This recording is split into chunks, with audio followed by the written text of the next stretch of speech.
The Code of the Hammurabi. Are you familiar with it? I am very familiar with the Hammurabi Code. You are? All right. I was wondering. Yeah. Tell me what you know. Oh God, now I'm drawn back to like freshman year. So if I remember right, it is the first set of laws that we have record of, right? The first written set of laws. That's right. Yeah.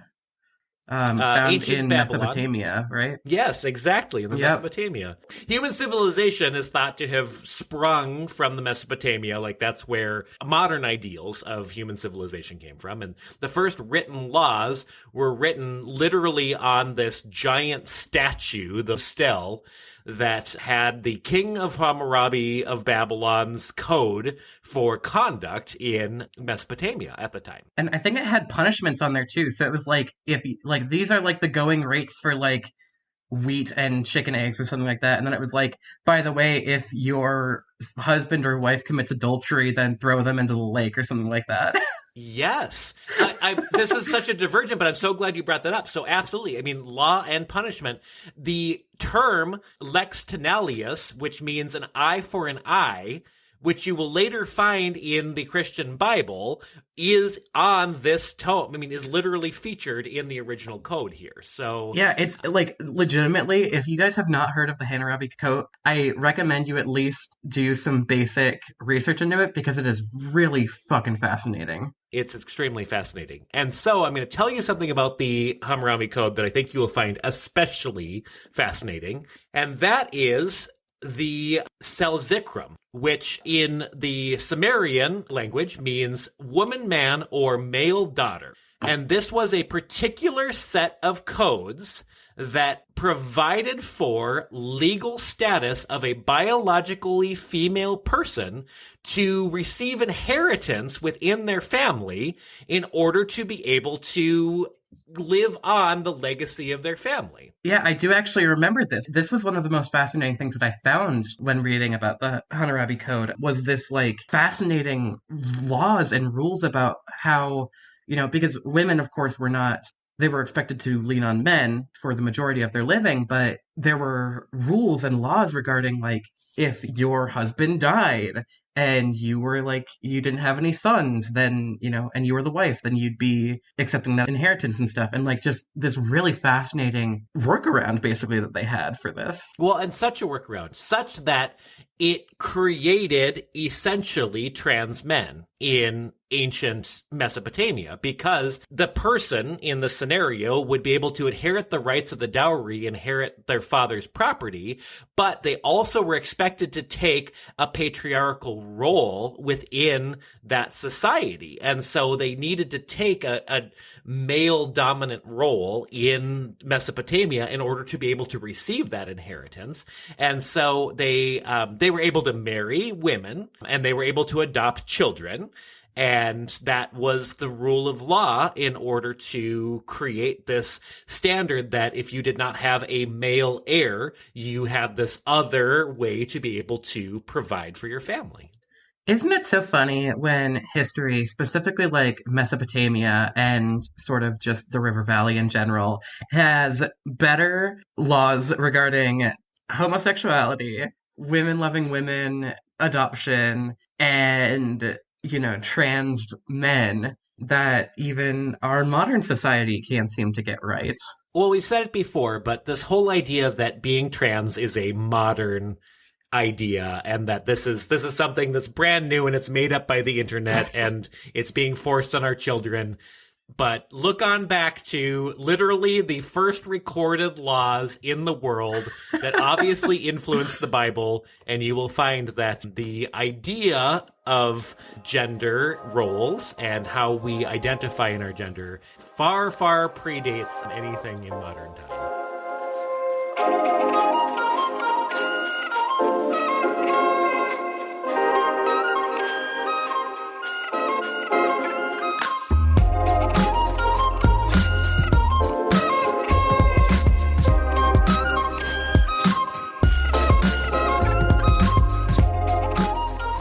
Hi, I'm Anna, a transgender person. And I'm Cam, your dad. And this is The Transgender, a podcast chronicling my transition. And a cisgender man learning how to support it. So we're so excited today. We have my longtime friend, Sean Hayes. My recent friend, just want to point that out. Recent friend Yes. for Anna. Just a wonderful part of the Twin Ports trans community and one of the co-founders of Trans Plus Minnesota. Welcome, Sean. Thanks so much for being here with us. Thank you. I'm excited. I'm pumped. Thanks for the invite. Well, you've been on our list Yeah, from the very beginning of this we've been podcast, trying to get you on for a while now. We finally made it happen. Yeah, and I'm such a fan. You know, I've mentioned this multiple times on the podcast, but you were the very first person in my life who openly transitioned. At the time, I was serving on the board of a nonprofit that you happen to be an employee for, and it was such an important part of my being a better ally for Anna that I had you in my life. And so, again, I want to thank you for your patience with me and being that very first person in the world of transgender people. Yeah, wow. Well, whew. Yeah, I do have to say, in my memories, I do remember him, especially like the first few times that we talked about my being trans. He would always bring you up and he was like, "You, Sean is a really good resource." And I was like, I'm gonna sit over here now. Yeah. Oh, So it's really nice to be able to like actually get to meet you and talk to you and, you know, engage in the trans community a little bit more. So yes, and we love to have you. Thanks for opening the door for me. Oh, goodness. Well, you know, I am so privileged and honored to be able to be that person for so many people, and it's really only because someone was there for me at the time who was in the community, Natalie Crowley, who many folks in this community still know and love and care about, even though she's moved on from Duluth here. And, you know, again, it's like that first connection, that person who finally like sits down with you and hears your story and you're like, that's it. That's my, like, I hear my story in yours. Like I'm getting goosebumps. It's like so powerful. And then to be able to turn around and do that for other folks, you know, it's like, I mean, it's my calling, I think, in life, and it brings my heart so much joy. So it's an honor. We got to keep passing that torch along. That's right. I think that's a really good segue into kind of the broadest question that we have for you today, which is, can you tell us about your transition and just, you know, what was this experience like for you, and, you know, what do you want to impart as a spiritual guide of the trans community? Our one broad question for you, basically explain everything about your transition in life. Can you just explain everything about who you are? I love it. Yeah. I remember that was something years and years ago. People who I would meet and get together with, that was like one of my first questions I would always hit people with is like, tell me your life story. And they kind of like give you like the what? And I'm like, I mean, whatever you want to share of it, of course. Like, I just want to get to know you deeper, you know? And Right. yeah, so I love it. Goodness, yeah, where to begin? You know, I think usually where I start is where I sort of noticed and was having questions come up in my life, you know, and it was kind of in like my early to mid 20s when I was sort of starting to figure some things out with my gender identity and how I was showing up in the world and how people were perceiving me. It was around my mid 20s when there were those voices and those questions in my head that just kept getting louder and louder. And I just had to like try to figure it out. You know, I was like in that sort of exploration mode. I remember at the time I was in a relationship, you know, just like making little comments here or there about like, gosh, there's just something about this body that I'm in that doesn't feel right. And then that person being like, well, I don't really get that. Like, I don't see that. I see you as this person. And just little things like that people would say when I sort of would kind of put a question out there. And so a little bit of a deterrence for me, you know, that kind of kept me kind of living that life that felt, you know, not quite right for me. And I remember it was actually my first partner ever who, you know, years and years ago we were together and we've, you know, stayed friends, which has been lovely. And she's out in California now. And I remember her and I were on the phone, talking on the phone. Like, do people still do that? I don't know. It's surprising, actually. I think we're making a return to phone relationships. Yeah, I think after the pandemic and everybody was on Zoom, we were like, okay, phones are better. Let's go back to phones. Let's do that. Let's talk on the phone. Totally. Oh my goodness. Yeah, I'm like dating myself. But yeah, I remember being out in my backyard. We were talking on the phone, and I was kind of describing some of these things to her, and she was kind of that next person that I was sort of trying to like test the waters and be like, do you know what the heck is going on with me? Like, what is this? Looking for answers. And she said to me, have you ever considered that you might be transgender? And that was literally the first time I had heard that word.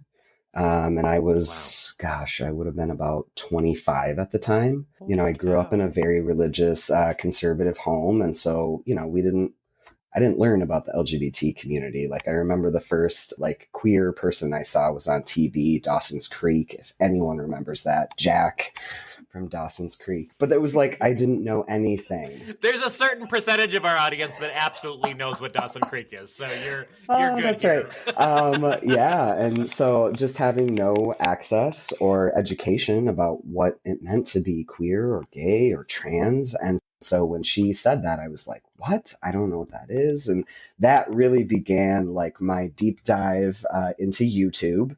Thank goodness for YouTube and like all of these platforms that have sprung up now where folks are like both of you, like sharing stories and like reaching masses who like otherwise might not have ever been able to connect and realize for themselves that there's this gender thing that they can consider and be curious about in their own lives. And yeah, so that was the beginning. I found a couple of trans guys on YouTube and I was like, oh my gosh. Like, I think the very first thing I watched was like, I suppose people still do this, but like it was like a photo slideshow YouTube video of like this one guy's transition from like very first, and on. And I watched that video, I don't even know how many times. And I was just like, how is this even possible? Like, could this be possible for me? Yeah, I think once I like learned, began dreaming, I was like, okay, I'm not going to like let people hold me back from this anymore. This feels really good. This feels really authentic. And I'm going to keep exploring this. No, Anna's having some visceral reactions now. So damn, Sean, holy shit. I understand completely. Like I have vivid memories. So I didn't have anybody to be like, hey, you're trans or something like that. Like I did my own research and everything when I was very young. But I remember finding a YouTube video very similar of a news story about a trans girl who was like, I don't know, my same age at the time, like a little bit younger, maybe like 10, 11, 12.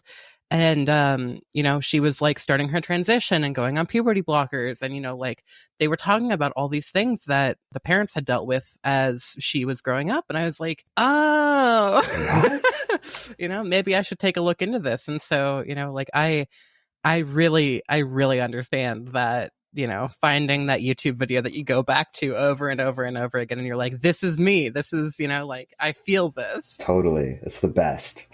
So Sean, you have been a big player in the trans community for as long as I have known. When did you actually like start your transition? It sounds like you kind of learned about what trans might be at around 25, and I'm just curious to kind of hear how your transition has progressed along. Yeah, awesome. Thanks for asking. It feels good to like talk about my story. So thanks for that. And it's really great to hear like bits and pieces of your stories as well. So I love that.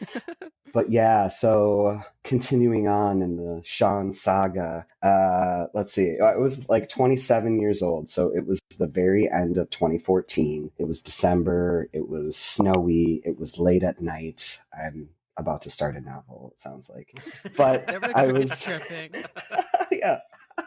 The snow you really set the stage for this one. The snow was lightly, falling. No, and me and my a cup of hot chalky. Yeah.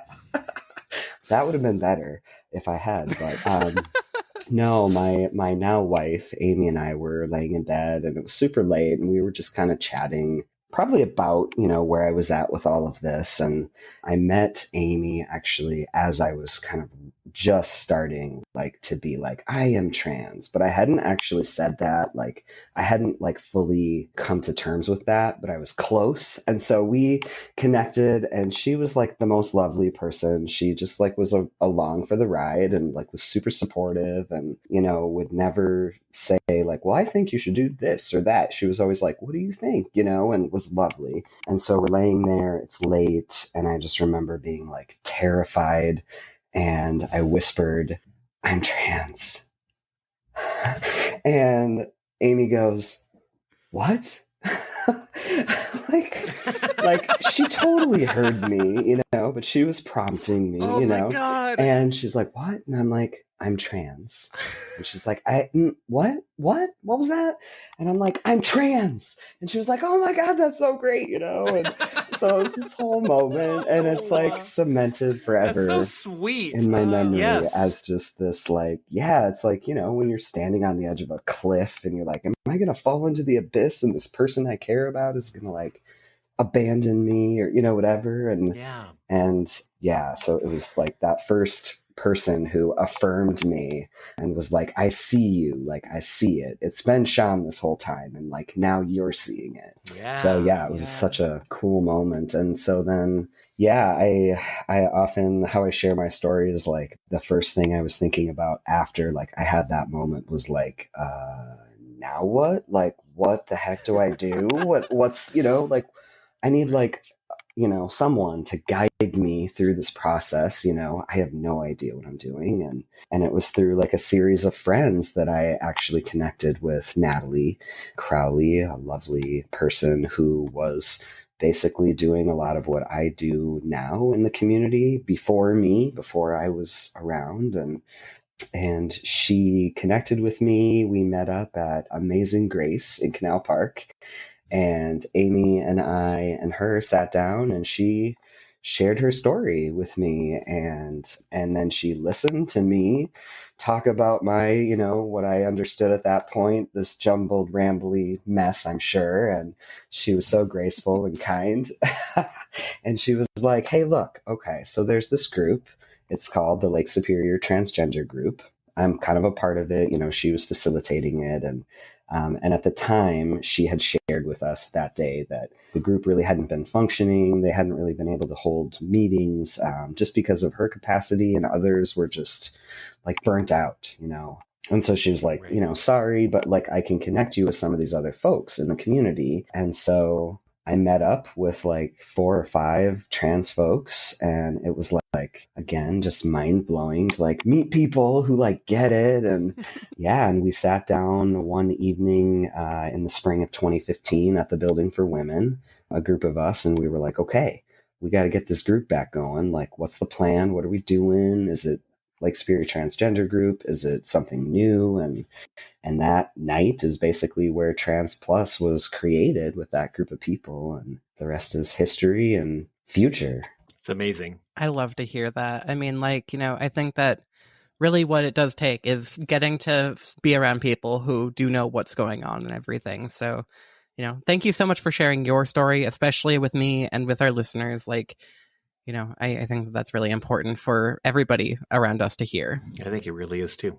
That's right. Yeah, all of our stories are so unique, and yet there's always like those connections. There's always multiple connections, even if we're coming from different families and communities and cultures. And yeah, those connections are huge. It's like what fuels my hope and keeps me going.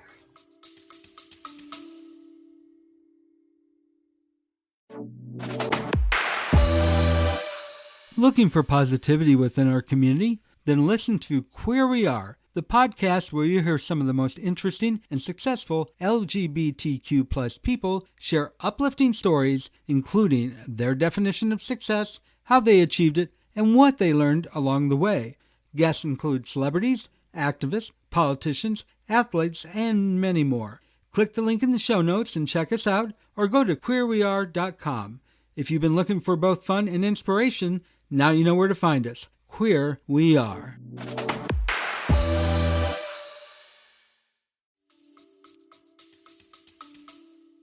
So you're talking about those connections, and I don't want to tear off any band-aids for you that are so please stop me if I'm digging too deep here. But a crux of our podcast, because you're a listener, is talking about caregiver support and just how to be better allies. And I think I know from your story that maybe that has not been a part of your experience. So is there anything you just want to share about what you wish caregivers had provided in your life, or what that looks like? Yeah, that is a good question. Yeah, I had a challenging time with my family when I came out, and my story, was a lot like other folks. I actually sort of had my first coming out when I was a little bit younger, around 18, and I came out at that time thinking I was a lesbian because I knew that I was attracted to women, and I didn't know anything else other than that. And so that was like, okay, this feels kind of right. So I sort of came out, was outed in some ways, and it was difficult. I mean, my family has really strongly held beliefs, and their ancestors as well. And so it was definitely a challenge, and there was a lot of hurt that happened. And I think on both sides, honestly, looking back now in hindsight. But yeah, so I know what that feels like to struggle and wrestle with family and folks around you who may not understand, may be afraid of what this all means, and just don't know how to navigate it. And yeah, it can get really yucky. And what I would say, and I say this to people, and I preface it with I know this sounds cheesy and this is not what you want to hear in the moment, but it gets better. I remember people saying that to me, in these support groups with Trans Plus, sharing about how difficult it was to have conversations with family members when they would say, we will never call you Sean. We will never be able to support this. We'll never be able to cross that boundary, with their faith, with their religion. And so it's been a challenge. And early on, I remember many of my friends, chosen family, people who I met along the way who were supportive of me. Oftentimes they would say, well, why don't you just cut them out? Like, cut them off. Why do you keep going back and like trying? And I don't know that I can exactly answer that, but cutting off family never felt like the right thing for me, even though it was so hard. And we had so many horrible, awful, conversations, and, hurtful things were said, and just so much of that had happened. And yet I just didn't want to, leave my family. And not saying we're like best pals and we're on wonderful, deep terms right now, but like there has been some amazing relationship building that has happened in this 8 to 10 years of my life, where they have done a lot of learning and listening, and I have also tried to do that and try to hold this concept like that they can have these beliefs, and that's hard. And they can also love me, and we can also still be in relationship, even though they're never going to like show up to Pride, but they're going to show up and they're going to have a relationship with me and my family and my kid. And that feels really good and important to me. So I have so much advice that I would give to people who are, either worried about their family not being accepted, or who are actually going through that and trying to survive, whether they're younger folks who know that they're trans or non-binary and living with their family, that are not supportive or are not safe to come out to. And I think just the biggest thing that I tell folks is like, find your people. It may not be your family. It may not be your parents. It may not be your siblings or biological family. Who are those people in your life, whether they're friends at school, coworkers, whoever you play volleyball with once a week or whatever it is? Like, those are the people that I just encourage folks to connect with and to build those chosen family relationships. Because if we're not getting that like from our bio families, then it's like we have to find it somewhere else. Because I don't know how people can make it, without the support and care of at least somebody in their life. So listeners, because I know that we get this question all the goddamn time, 2 words from Sean, the trans educator of our area, is it gets better. Yes. And find your people. And I mean, like, that's the advice that we give on this podcast all the time. But really, like, that is what it takes. And I love the examples that you used, Sean, because that really can be it. It could be a stranger walking down the street who you're just like, hey, you seem like a cool person. I can't tell you how many people I've like just stopped and been like, hey, I love your outfit, and then, that can lead to something more. So there are ways to go about this that don't involve your bio family, because it can be a really challenging thing. For sure. Yep. Find support where you can find it. Just really quick, Sean, I'm a trans woman. I come at the world through that point of view. But I'm just curious to know, like, I've never walked the shoes of a trans man. And so can you like give us sort of like what you know about the differences between like being a trans woman versus being a trans man that isn't, like the pretty basic stuff? Sure. Yeah, that's a good question. I mean, I think it comes down to, for me at least, early on in my transition, it was so important for me to be read as male in society. I wanted people to see me as I knew myself to be after taking 27 years to get to that point. It was like, okay, dang it, I know who I am. Now I need everybody to know who I am. And I started testosterone and, so I was experiencing some changes, like my voice was getting lower and some things like that. So it was like I was just starting to feel like, oh, things are connecting, like puzzle pieces I always talk about, like where it's just like, oh, I've been trying to fit that thing in there and now it's, oh, there it goes, But yeah, I remember it felt so important to me to pass. That's the term that a lot of folks use. And I struggle with that now later in my transition. But early on, that was super important. And I would get misgendered constantly. And it was just, yeah, it's hard early on because you're sort of trying to figure out how to navigate your life with this new sort of, I don't know, socialization. It's like you're starting this new process of like re-socializing yourself in some ways, if that makes sense. And so I remember I went hard into some toxic masculinity for sure. I was like, I'm going to be that guy who like sits everywhere with my legs spread wide open. And like, just, like I remember, around. Play to the tropes first. That's right. Just like take up all this space and like physically, but also like in spaces with people, it was like people would look at me. Yeah, there was a big shift in like people wanting to hear from me.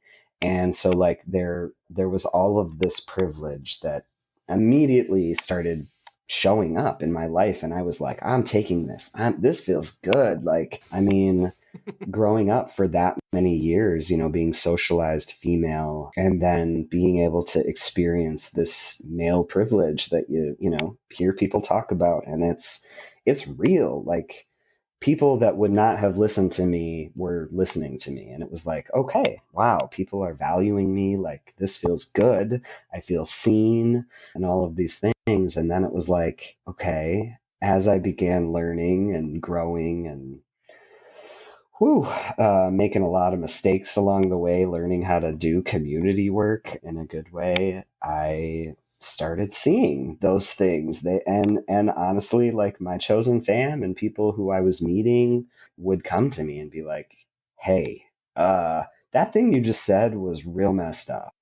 And just, yeah, like I didn't think about what that meant for me to like suddenly have all of this male privilege. And it was totally like a selfish, like, yeah, look at me. I'm going to take this and feel good about it. And now I'm at a place where I'm like, ooh, yeah, I don't want any of those traits. I'm like sort of trying to redefine what masculinity is for me. And so far, what I've got is, it looks like me having a little baby goatee and a little mustache. And it looks like me learning how to feel feelings and learning how to talk about my feelings. It looks like me being authentic and coming on to shows like this and trying to really be vulnerable and like talk about real stuff that's going on in my life. And I'm finding that people really connect and can relate with me about a lot of those things. And so, you gotta go through I guess those younger years of thinking I knew what was what, and then later on being like, oh no, that was so yucky. And I'm so glad that those people in my life were like, Sean, this isn't it. This isn't the path, that you want to be on. And so, yeah.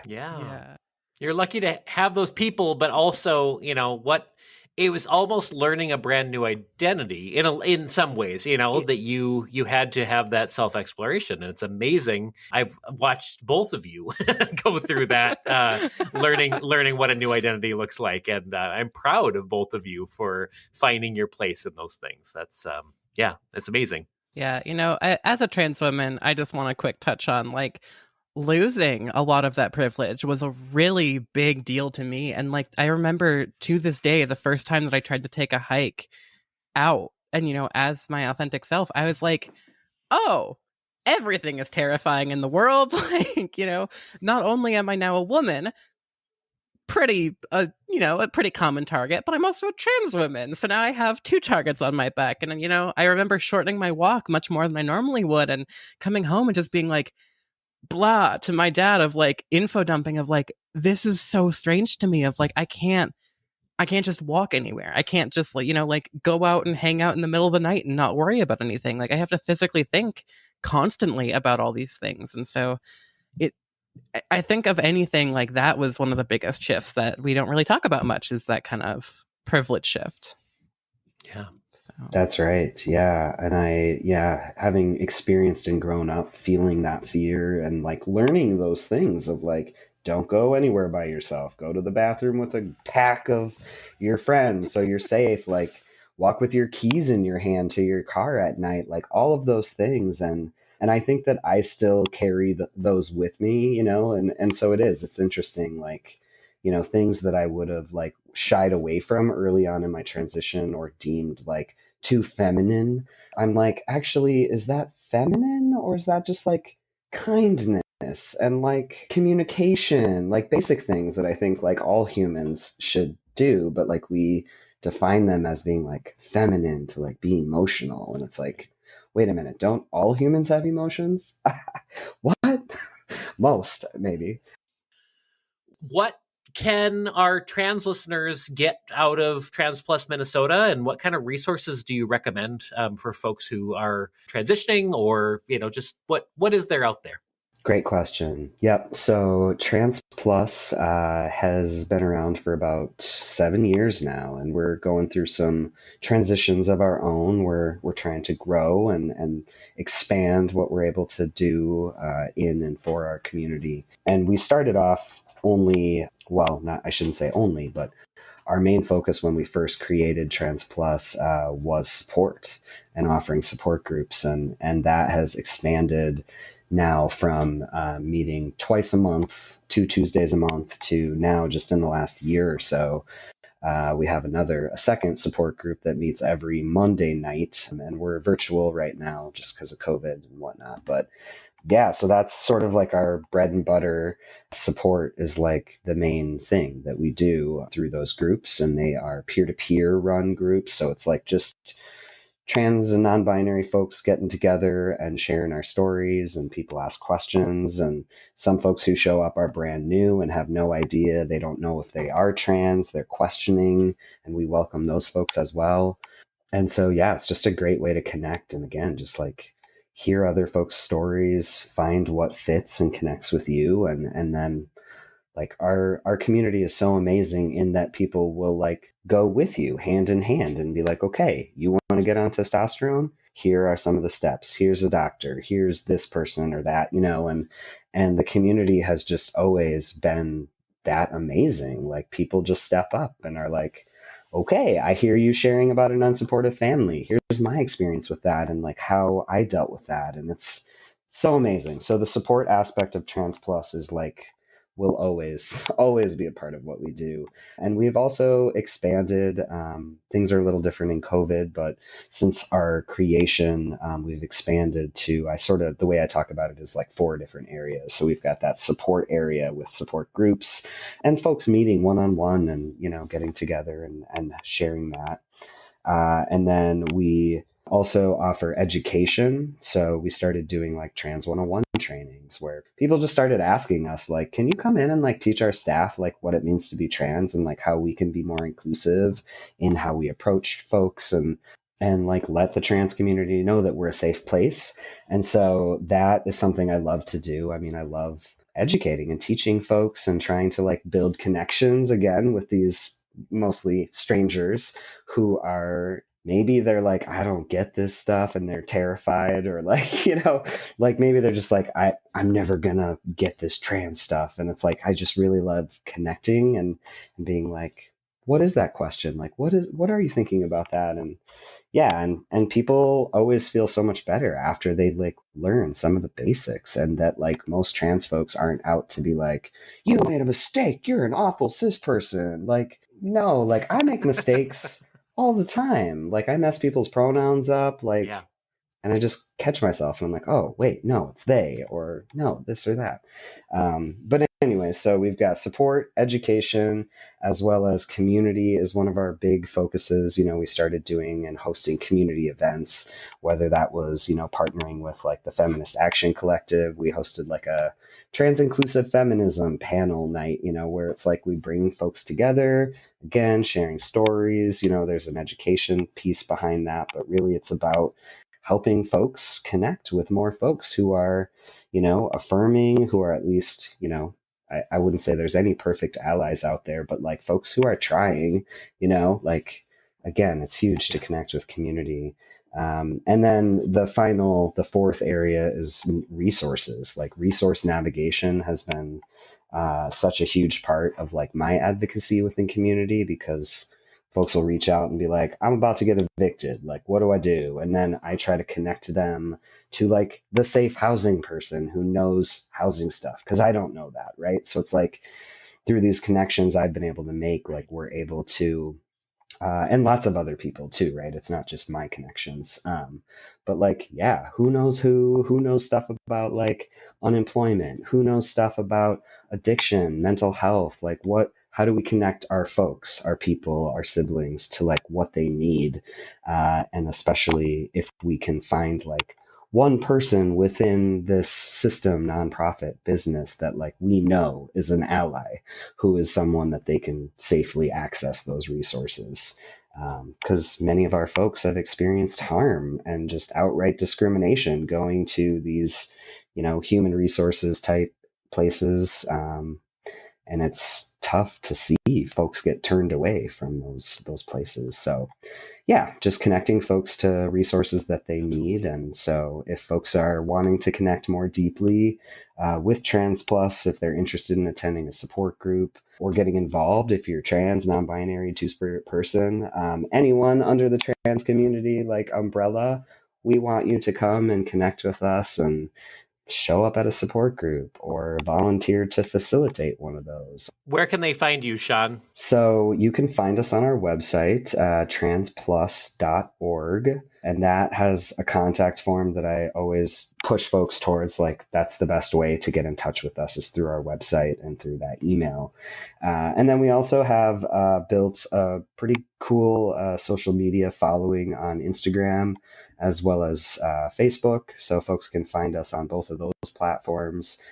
We have an email newsletter, so if folks want to get 1 or 2 emails a month telling you, here's our next support groups, here are all these really cool community events that are happening that not only we are putting on, but like, here's our trans friend musician who's performing at this place, and here's this drag show. And like, we just want to connect folks to more communities. So there's lots of ways to connect with us. Well, Sean, again, we had wanted you on the show from the very beginning. We're so glad that you could make the time for us tonight. Thank you so very much. And I feel like I learned so much about your journey, and thank you. Really appreciate it. Thank you, Sean. I know how much it takes to come on to our podcast and talk about your stories. So I really appreciate it. And I know that a lot of our listeners are going to really appreciate that second opinion and that second story. And, not hearing a trans woman talk about her transition over and over and over again each week. So. Mixing it up. No, I just want to say thank you to both of you and to everyone who is listening. It is definitely an honor and privilege, and I have loved being on the show with both of you and look forward to many more episodes. I'm usually listening in my car, laughing and driving my kid to daycare, and I love it. So thanks for what you both are doing. It is making a huge impact and it's really important. So thank you. If you have questions about transitioning or are supporting someone who is transitioning and you'd like to talk to us about it on the show, please shoot an email to questions@transgendapod.com, find us on social media, or hit the chat with us button on our website. Additionally, be sure to check out our episode description for links to resources on today's topics, and also to check out Sean's social media and Trans Plus in general. Fantastic organization. Sean is a fantastic human. Please, please, please support these people. They are fantastic. Thanks for listening. I've been Cam. And I've been Anna. And this has been The Transgenda. Love you all, except the bigots.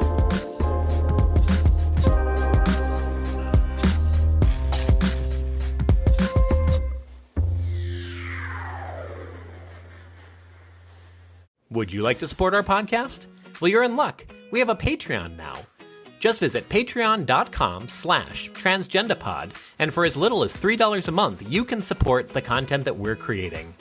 And for $20 a month, you can join our Sticker Club, which provides you with a monthly live stream, a shout out on the podcast, and a sticker every month from ourselves and creators that we adore. Again, just visit patreon.com/transgendapod, and thank you for all your support.